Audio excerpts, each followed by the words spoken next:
Empire.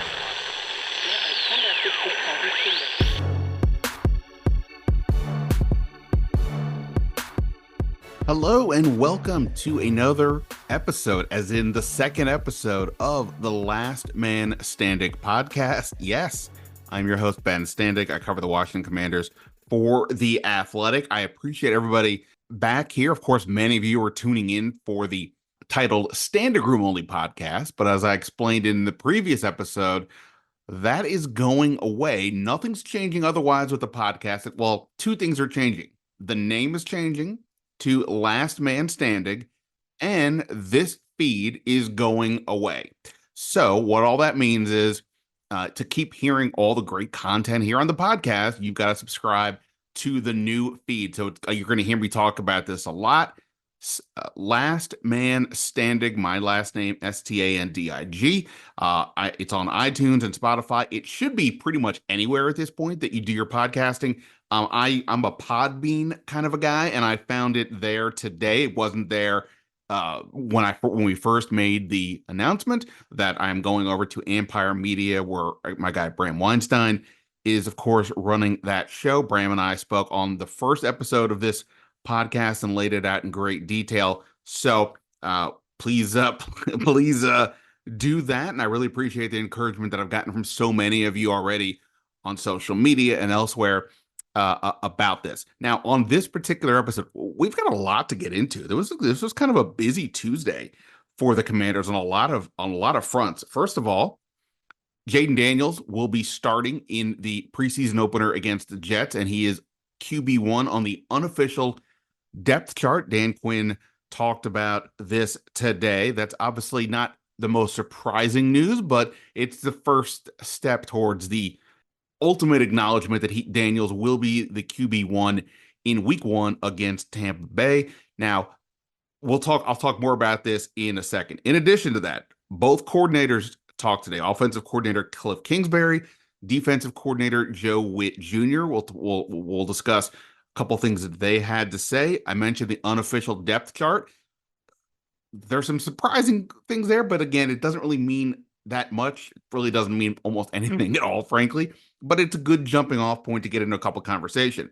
The Commanders also made some roster moves today, in part to shore up their offensive line, and Armani Rogers, tight end, was released. We'll discuss that in a bit as well. In addition, the Brandon Aiyuk rumors are running wild. I just talked to was texting with a high-ranking front office executive with another team who said he feels pretty confident that Aiyuk is going to get traded to the Steelers. I'm not reporting that. Others are already saying this as well, but it seems like this is progressing.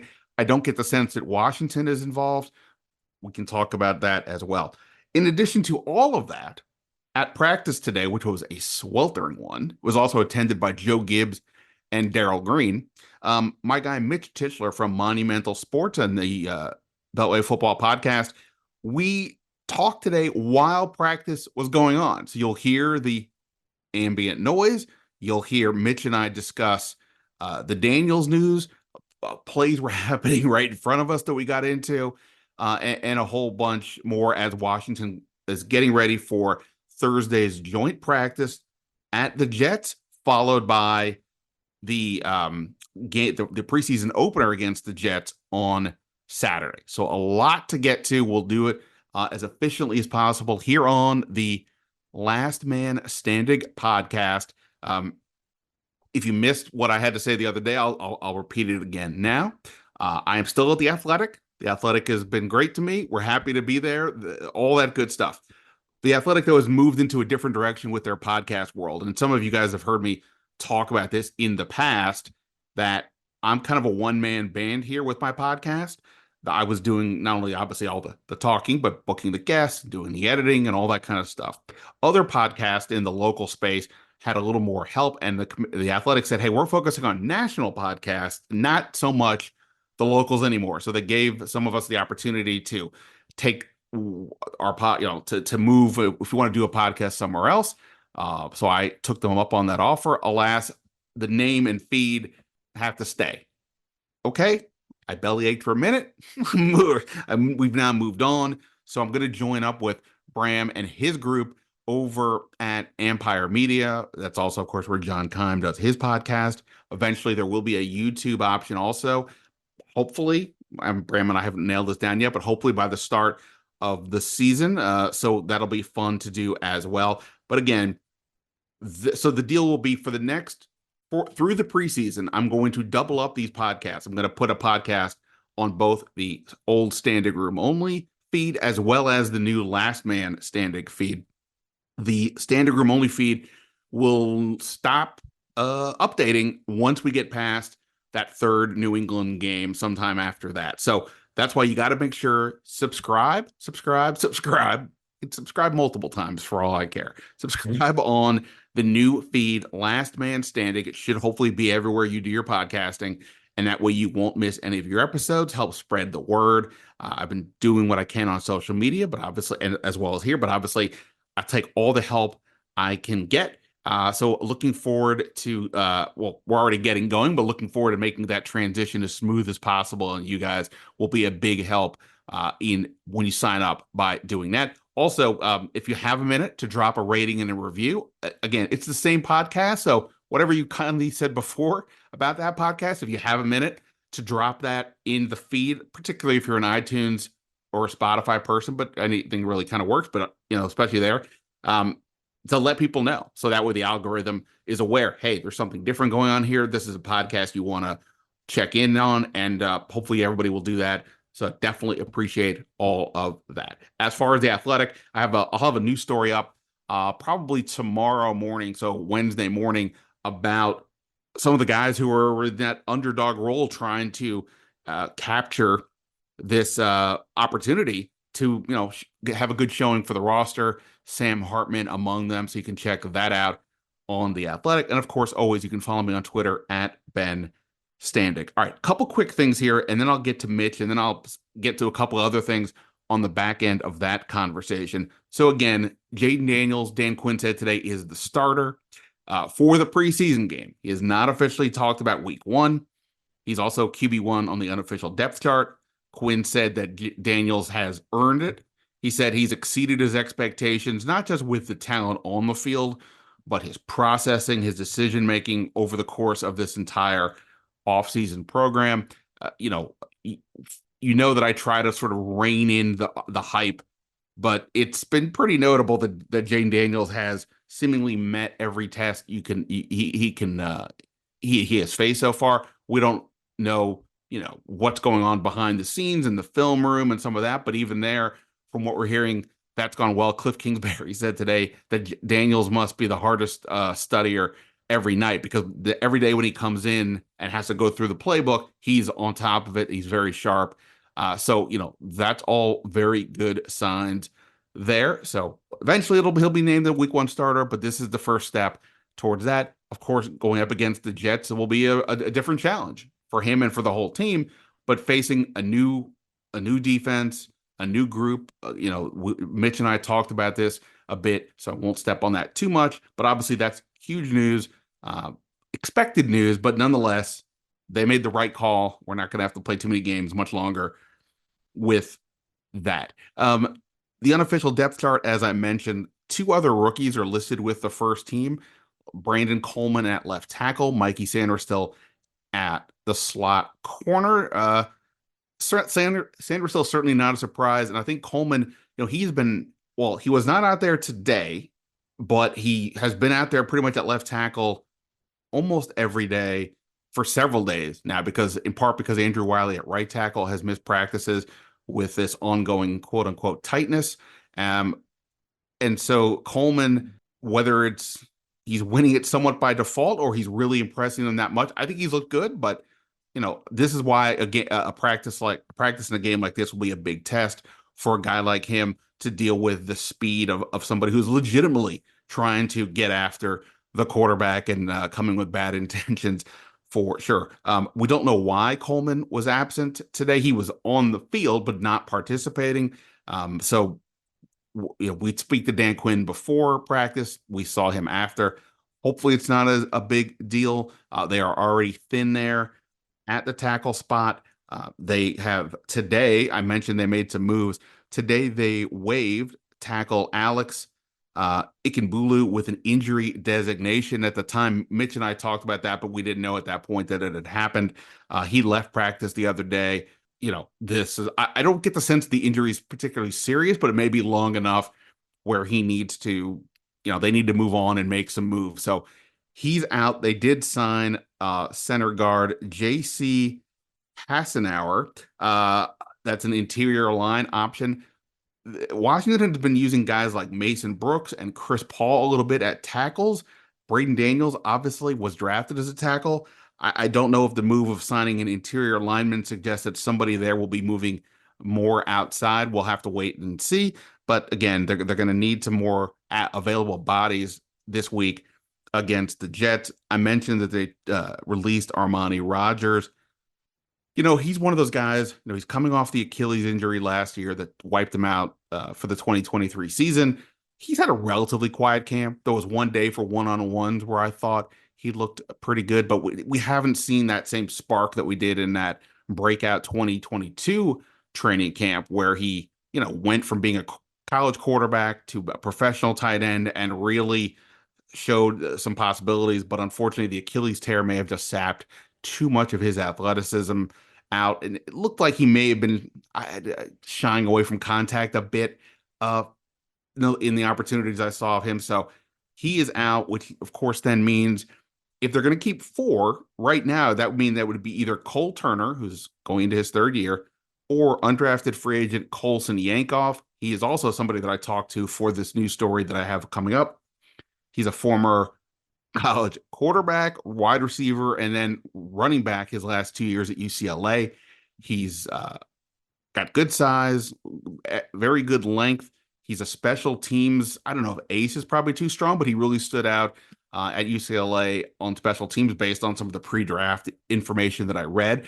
And very nice guy. A lot of personality, a sunny disposition, I think you could say. He understands he's got a ways to go, but he's enjoying this first camp. And I'd kind of been going the Rodgers over Turner based on the upside, but that upside, as I said, may not exist anymore if Rodgers' injury sapped him of that.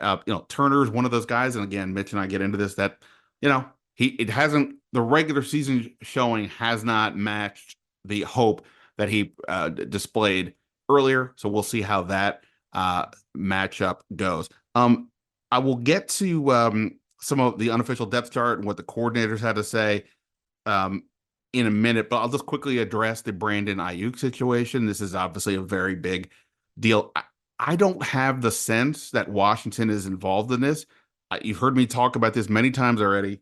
Look, obviously he's a very good player. That we don't have to debate that. And the issue for me is that trading picks to get him just seems to go against where this team is next year. And if Washington finishes under 500 this coming season, which, that's where the odds makers have them, I think it's probably a reasonable assumption, then they're likely going to have a top 10 pick or something along, maybe even higher than that. So you don't want to trade your first round pick. So if you're going to trade picks, if San Francisco is willing for that, I don't know that they are, rather than getting like active players. But if they're willing to do that, then I think that's potentially a bad trade for Washington because they need to build a roster here.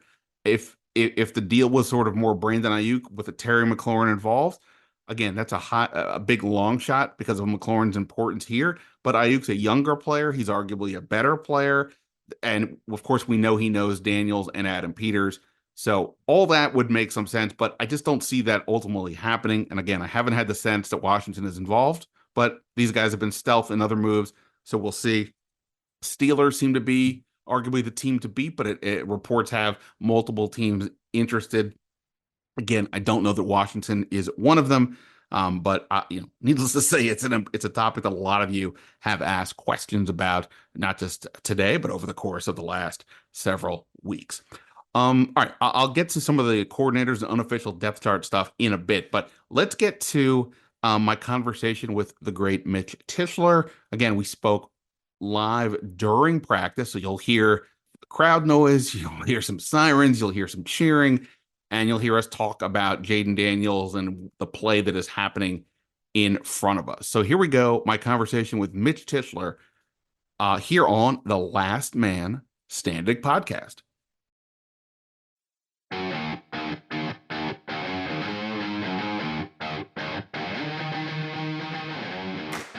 All right, standing here on the sideline for the last day of fan practice with my guy, Mitch Tischler from Monumental Sports.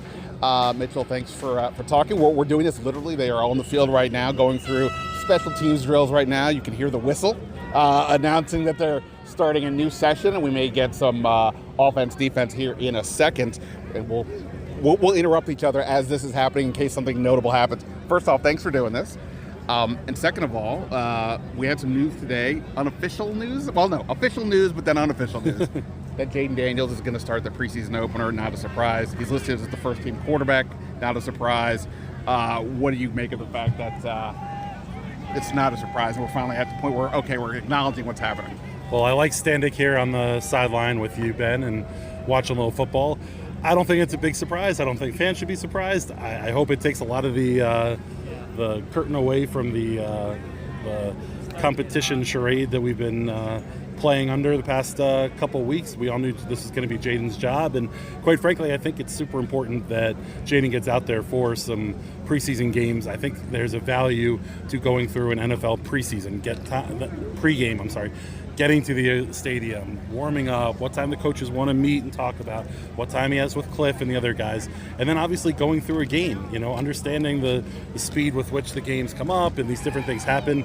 I think you want to see Jayden get as much NFL experience as he can, and without putting his body at risk. And ultimately, that's what I think Kliff Kingsbury and Dan Quinn will do for this first preseason game. Put it out there, a couple quick handoffs, maybe a quick pass, and get out.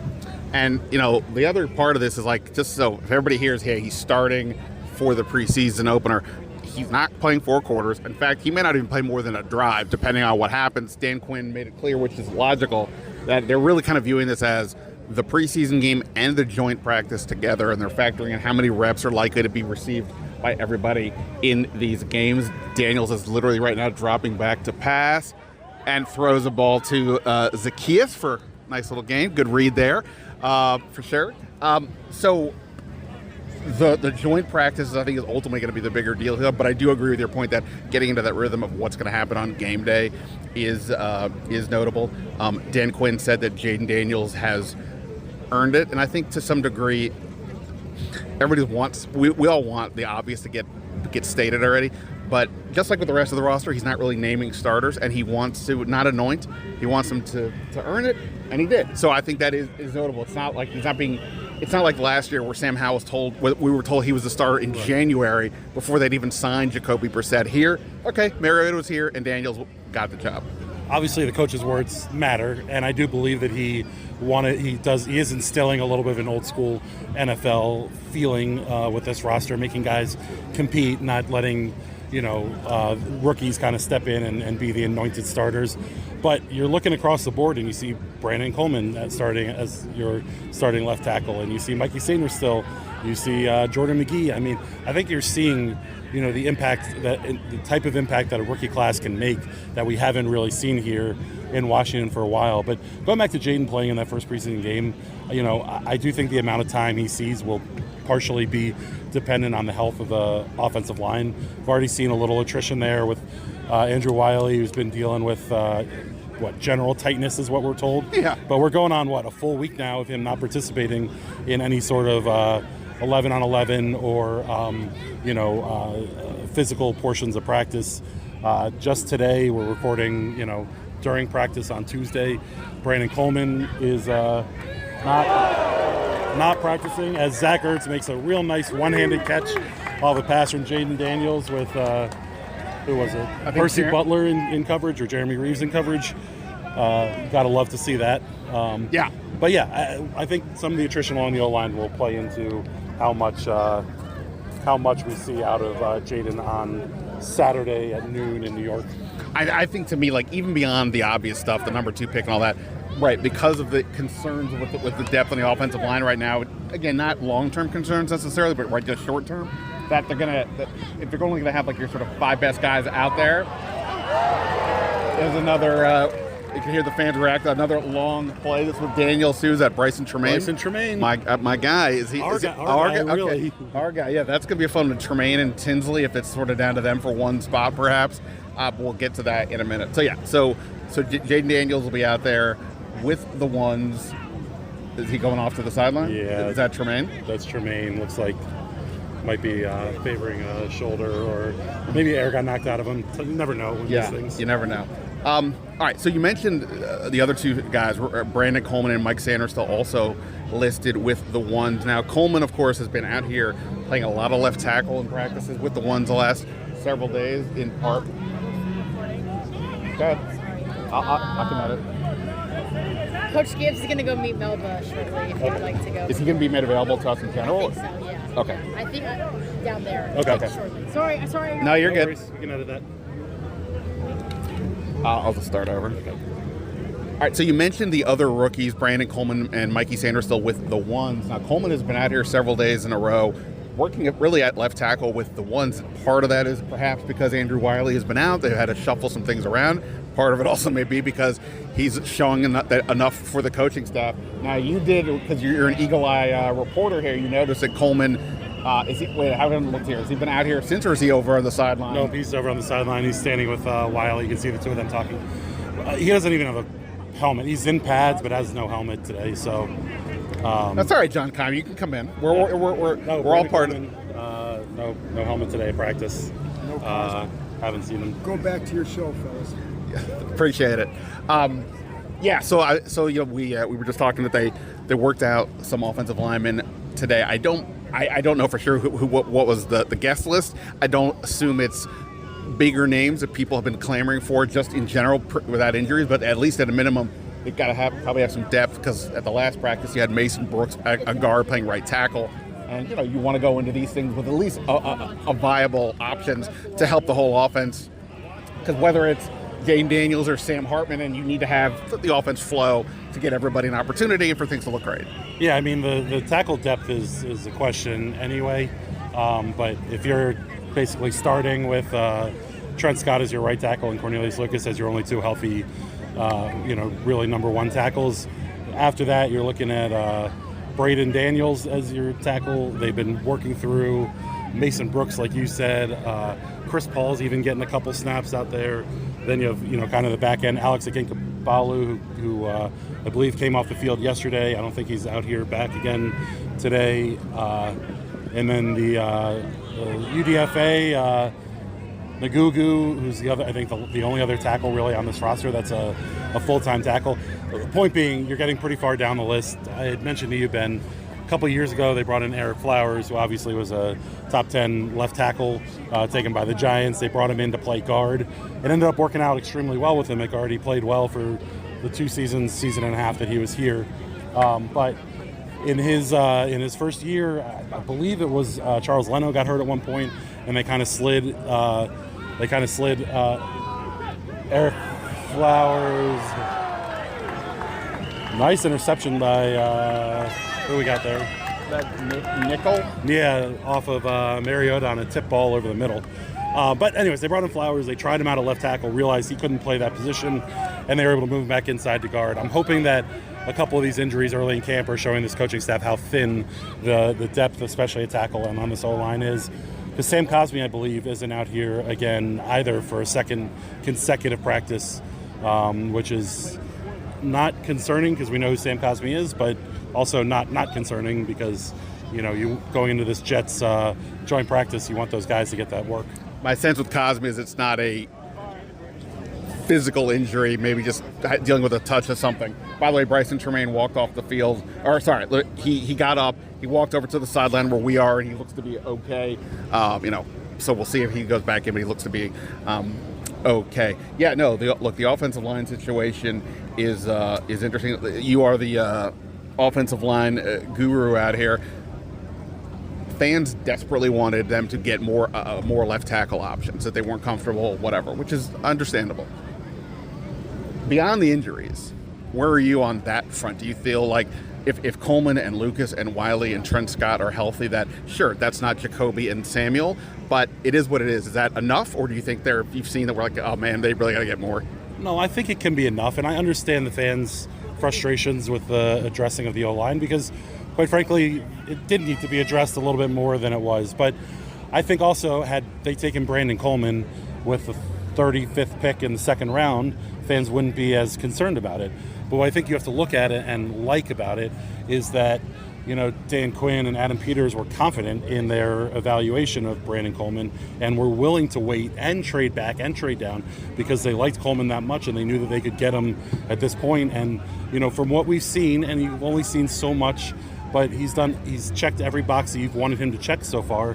And, I think barring injury, he's, more than likely your starting left tackle. And, I think that the individual talent, there's no doubting, that it's obviously not top tier. But offensive lines aren't necessarily about individual talent. It's about the sum of the parts. And it's going to be on those guys to play well. It's also going to be on Kliff to scheme up an offense that, that they can play. But I think shoring up the interior of that O-line helps the guys on the edges. Because we saw last year they would try and leave in a running back or a tight end from time to time. But you never know who of the five guys were going to get beat. So it was hard to kind of add help to a guy that's struggling. You got to feel at least confident that the interior of that O-line is going to be able to hold their own to some extent. And in that case, when you leave a running back in or you add a chipping tight end, you can help the right tackle or left tackle if they need it. And again, it's about building a protection plan as a whole that can work for everybody. And, Kliff getting the ball out quickly and, trying to get the ball into his playmakers' hands will only help an O-line that, will need help above their individual talent. And this will be, obviously, the interior offensive line gets a great test every day going up against John Allen and Jerron Payne. But in terms of a joint practice, they're going to go up, I presume Quinn and Williams will be out there. So that's going to be a good test. And you're right, if the interior offensive line is solid, then they can help out more on the outside, and that's key. Obviously, they added Tyler Biadasz, Nick Allegretti, who I talked to the other day. You can listen to that interview in the last episode. Couple other things here before we get back to watching this. So I'm looking at Emmanuel Forbes right in front of us. He's not listed with the first team. They have Benjamin St-Juste and Mike Davis out there with Sanders still as the slot.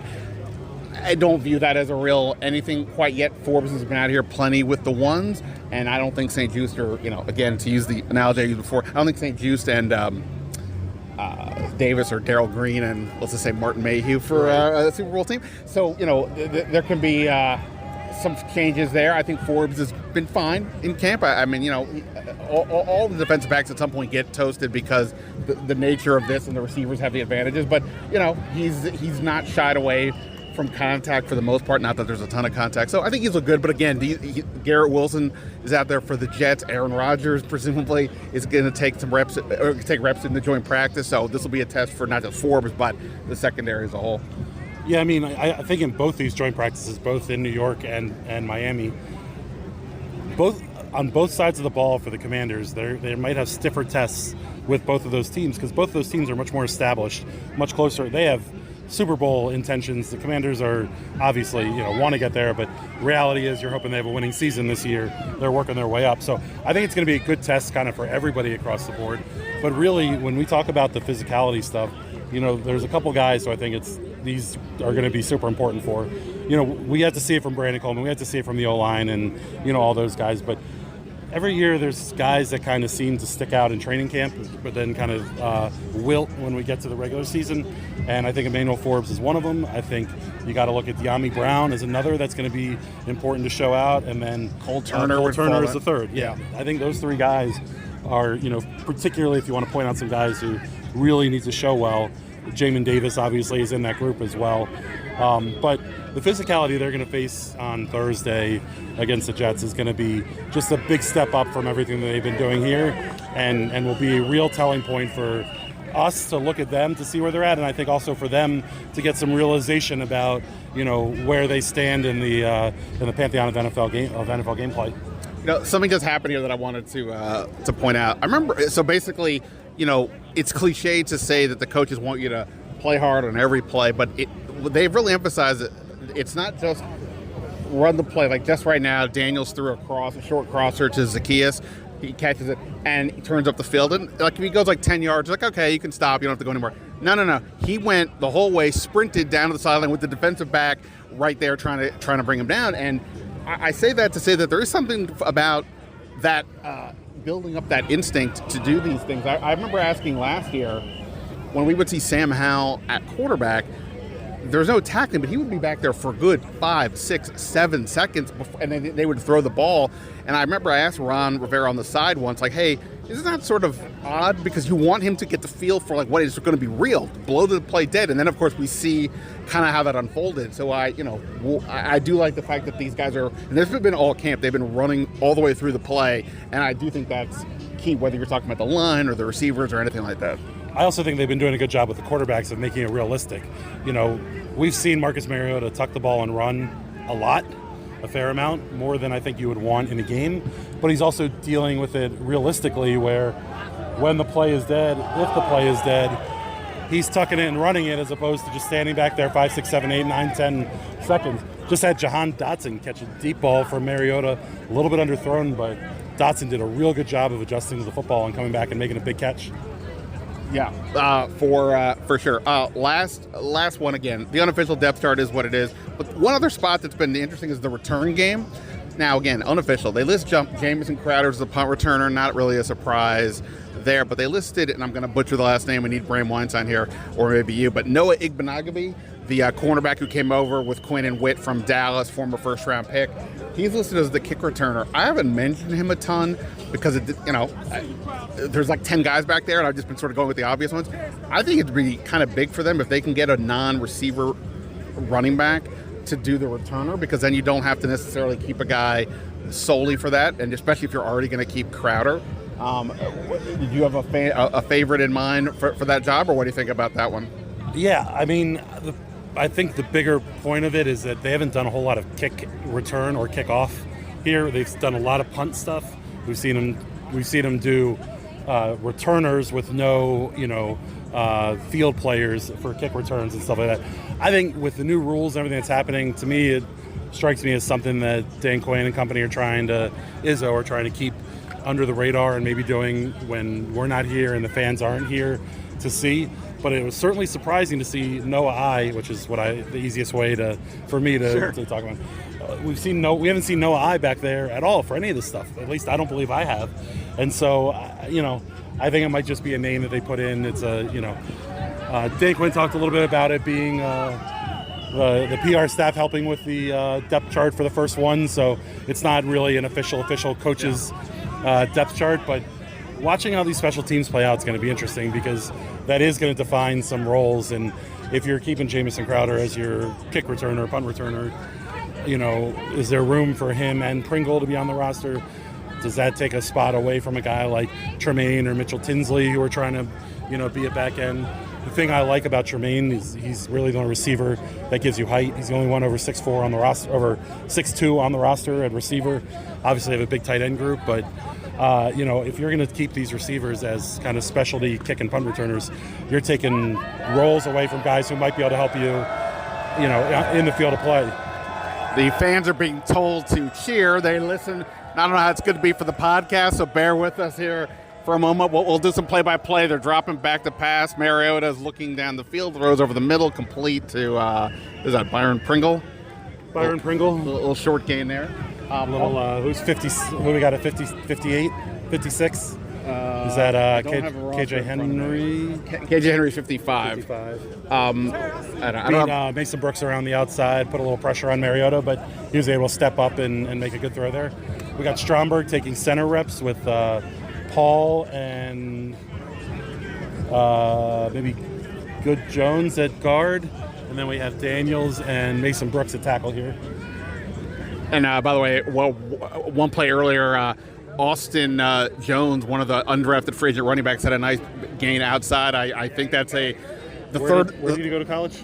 I believe USC. Where did Kliff Kingsbury come from? I believe USC. Oh, all right. Yeah. All right. Interesting. Yeah. Well, and I've talked about it. I don't think Chris Rodriguez is near the lock that maybe a lot of us, myself included, would have thought at the start of OTAs. But, we'll see how that unfolds. Mitchell, always appreciate it. We'll let you get back to watching this unencumbered, and we'll see what happens. Absolutely. Thanks so much for having me.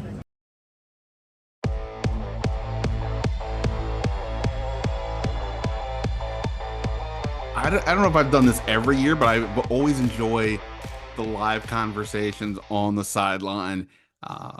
You never know what's going to happen. I'm not saying it was like the most earth-shattering moments, but there were some good plays that we got to see. And of course, I enjoyed the conversation with Mitch a lot. In fact, he and I talked about the depth chart a bit. So I don't know if there's really too much more to get into. We even got into the kick returner, which is one of the more, I thought, surprising aspects of the depth chart, unofficial depth chart at that. But let me get to the coordinators, and then we'll wrap this thing up. A couple things that, Kliff Kingsbury obviously said a lot of notable things with regards to Jayden Daniels.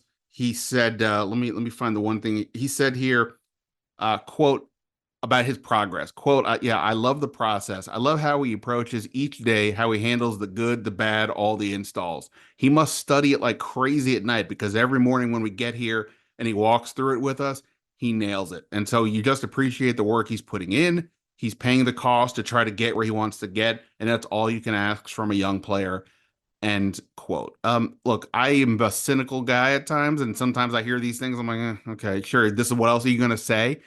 But the words do seem to match the actions from everything I'm seeing and talking to other people as well. So I appreciate the fact that Kliff Kingsbury and Dan Quinn as well have been in praise of him, not just constantly saying, well, we'll see what happens and blah, blah, blah. They're, hey, if he's playing well, he's playing well. You don't have to sort of soft pedal everything. But at the same time, they're not, they say, hey, we're not going to rush this. We're going to go through every step. That's why they haven't named him the week 1 starter yet. And they have that time. They have that luxury. It'll eventually happen. I thought a couple other things from Kliff Kingsbury that stood out. I asked him, what does he think about the Austin Ekeler, Brian Robinson situation? And I mentioned in my question that Ekeler was coming off a bit of a down year. He said he watches Ekeler and he's like, yeah, this guy is tremendous. So I'm not sure what it was last year, but he hasn't lost a step. He's as quick and as fast and as strong as I've seen him. End quote. I agree. He's been quicker and faster than I would have thought based on how things went with the Chargers and knowing running backs can fall off a cliff pretty quickly. No pun intended with the OC's name. Again, we'll see what happens in the game. There's been a lot of long runs from these backs in these practices, but again, they're not allowed to get tackled. So we'll see what happens when the games turn real. But I think Austin Ekeler has looked pretty impressive so far to me, and the combination of him and Robinson, boy, I mean, that could be a pretty potent 1-2 punch, and that's a pretty big key, especially when you have a young quarterback. You can lean on that. I think the third, Kingsbury didn't get into the third running back or possibly a fourth, but you've heard me say I think Chris Rodriguez's grip on that job is far more tenuous than I would have thought going into the offseason. Austin Jones, Mitch and I mentioned him today, had a big run. He gives you that bigger back option if you want that sort of Ekeler backup type. Jeremy McNichols has been a guy who's been around the league and he can do a lot of that stuff. I just don't know that it's the move I would make because or at least I would say it's not the move I would necessarily make at the expense of a younger player you may want to develop. That said, you could probably get Austin Jones and Michael Wiley on the practice squad if you want, and go from there. Kingsbury also had some good things to say about Brandon Coleman. He also was asked about the offensive line, and he said that, I think it was my question, actually. I asked him who were some of the I asked him towards the end. I was like, what are some of the things he's looking at with regards to this preseason opener? I mentioned Sam Hartman specifically because I figure Hartman and Driscoll, I bet, play the most snaps in the preseason game, with Daniels and Merritt the most in the joint practice. In any event, after he talked about Hartman, he said, quote, I think some of those young offensive linemen, when we go up against another color jersey, we're excited to see how they play. There's some guys that got to step up, that it's time for them to show what they can do, and there's no better place than going against a really good defense in the Jets the next few days. That I think 8 spots to me look fairly secure, with Michael Dieter being sort of the main backup center, right? And then you have the tackles in, for argument's sake, let's just say Lucas at one tackle, one backup tackle, Trent's got the other. Again, you already heard me talk about the tackles. Anyway, the ninth lineman spot feels wide open. You've got Chris Paul, you've got Ricky Stromberg, Braden Daniels, you've got Mason Brooks. We'll see what they do. Again, they also signed somebody today, but I think there's still questions both about the depth and the starting lineup. And if they're going to make a move to add something more significant on the offensive line, I think these next couple preseason games and joint practices will probably dictate that. I don't, again, they couldn't have fixed all their issues in one offseason. Tackle was one where they didn't get too far other than drafting Coleman, but between some injuries and the play, maybe this is a spot where they need to look into a bit more. Lastly, on the defensive side, haven't talked a lot about the defense. We talked to Joe Whitt. I asked him about Jayden Davis, partly because it's a topic that every time I go on a radio show, it's inevitably a question that I get. How is he looking, et cetera. And from my observation, and I think others as well, he's not looked super sharp playing the edge. He's learning the position. The other guys at that spot know the position. They've played it for several years, even if we're talking about college. And, the linebacker, he's not going to start. And you've heard me say, if he's not going to start, he's got to play special teams, something he has not really done before. So I think that the odds of him sticking around, I don't think are particularly high, but we will see. Joe Whitt talked about the size, the athleticism.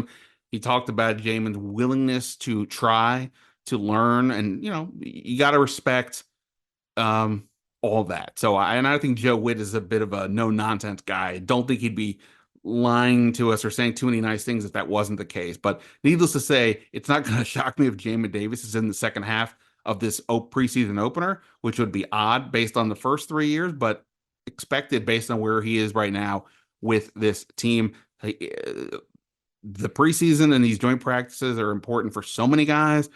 Jayden Davis may be atop the list because if he can show that he's got a role, then he'll stay. If not, I just think they're going to probably lean towards guys who can help on special teams or maybe a younger defensive end, whether that's a KJ Henry or the kid they drafted in the 7th round, what have you. So we'll see how that goes, but that was the one thing on defense. Also, Emmanuel Forbes listed as a backup right now at corner. I don't make a too big deal about that. He's been with the first team defense often in camp. Between St. Juste and Michael Davis and Forbes, they can't all three start. So I think Forbes has a shot to be one of those guys, but St. Juste and Davis are just more experienced. And maybe they lean into that as they keep working with Forbes. So I'm not going to make a huge deal about that, but again, they can't all three start if Sanders still's in the slot. So that's where it is right now. That doesn't move me too much right now. What does move me, though, is getting everybody back on board with the new podcast. And again, just to repeat it, in case you haven't done it here in this episode while we've been talking, Last Man Standig. That is the name now of the podcast. The Standig Room Only feed is going to go away after training camp, after preseason. I'll keep posting the feeds in both until then, but for now, start doing it. Start getting used to going to Last Man Standig, whether you're an iTunes person, a Spotify person, something else, wherever you do it. Go find it. If you don't see it there, tell me. You can email me, bstandig@theathletic.com. You can hit me up on Twitter @BenStandig. Scott, you want to write it in the sky? That's cool too. Whatever you got. But hopefully everybody can do that. Subscribe to the Last Man Standig podcast. Yes, I'm going to keep talking about this because that's the goal. I got to get everybody on board because I want everybody to keep listening. And obviously, Bram is making, he's giving me this shot to go do this with him, which I'm excited about. And I want to have him, his faith paid off by having everybody come on board. All right, that is it for now, though. I'm going to be in New Jersey for the joint practice, so you can listen. I'll do a podcast, of course, after that, and you can go read my article today, or it'll be in the Athletic tomorrow about some of these hopefuls like Sam Hartman trying to make a name for themselves this preseason. That is it for now, though. Ben Standig signing off. Until next time.